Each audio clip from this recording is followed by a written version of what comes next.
بسم اللہ الرحمن الرحیم۔ شروع اللہ کے نام سے جو بڑا مہربان نہایت رحم کرنے والا ہے۔ حضرت ادریس علیہ السلام کے زمانے میں ایک مرتبہ فرشتوں نے بنی آدم پر اعتراض کیا کہ یہ نہایت بدکار ہیں، ان کی جگہ ہمیں زمین پر حکومت دی جائے۔ اس پر رب کریم نے انہیں کہا کہ انسانوں کو غصے اور شہوت کی جو کمزوریاں دی گئی ہیں وہ تمہیں دی جائے تو تم بھی گناہ کرو گے۔ فرشتے کہنے لگے کہ ہم تو گناہ کے پاس بھی نہ جائیں گے۔ فیصلہ یہ ہوا کہ فرشتوں کی اس جماعت کے دو اعلیٰ درجے کے پرہیزگار فرشتے چن کر انہیں یہ انسانی کمزوریاں دی جائیں اور زمین پر اتار دیا جائے۔ یوں ہاروت و ماروت کو شہر بابل میں اتارا گیا۔ شہر بابل کے لوگ ان کے پاس آتے اور ان سے جادو سیکھنے کی خواہش کرتے۔ یہ فرشتے لوگوں کو خوب خبردار کر دیتے کہ جادو بڑا گناہ ہے اور یہ سیکھ کر تم جہنم میں جاؤ گے۔ جو لوگ پھر بھی اصرار کرتے یہ انہیں سکھا دیتے۔ رات کو اسم اعظم پڑھ کر یہ دونوں فرشتے آسمان پر چلے جاتے تھے۔ قسمت ان کی بری تھی کہ ان کو ایک پری پیکر زہرہ نامی مل گئی۔ اس کا حسن بے مثال تھا۔ اس کے حسن کو دیکھ کر یہ دیوانے ہو گئے۔ زہرہ ان سے اسم اعظم سیکھنے کی کوشش کر رہی تھی مگر یہ دونوں فرشتے اس سے انکار کر رہے تھے، لیکن زہرہ کے حسن نے ان پر جادو کر رکھا تھا اور وہ کسی بھی قیمت پر اسے حاصل کرنا چاہتے تھے۔ زہرہ نے ان سے مطالبہ کیا کہ تم شرک کرو تو میں تمہاری ہوں۔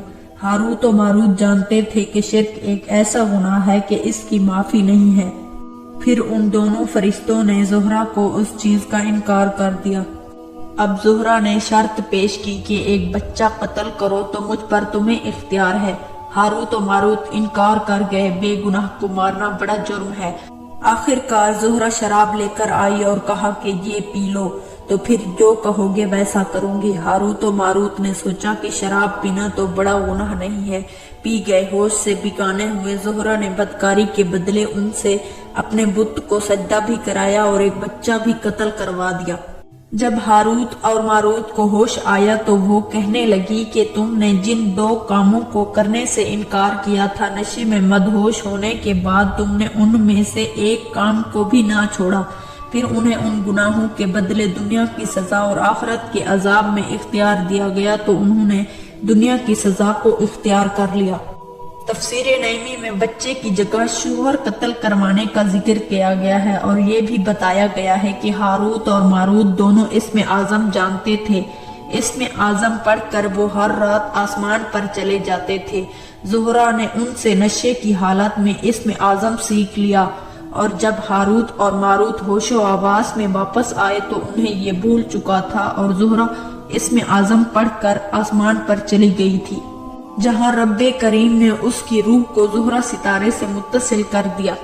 ہاروت اور ماروت کو اللہ تعالیٰ نے بطور سزا زنجیروں سے جکڑ کر چاہے بابل میں الٹا لٹکا دیا۔ اس کنویں میں آگ بھڑک رہی ہے اور فرشتے اس وقت ان کو کوڑے مارتے ہیں اور پیاس سے ان کی زبانیں باہر نکلی ہوئی ہیں۔ ہاروت اور ماروت کے حشر سے عبرت پکڑ کر باقی فرشتوں نے اپنی خطا کا اقرار کیا اور زمین والے خطا کار انسانوں پر بجائے لعن طعن کرنے کے لیے ان کے لیے مغفرت کرنے لگے۔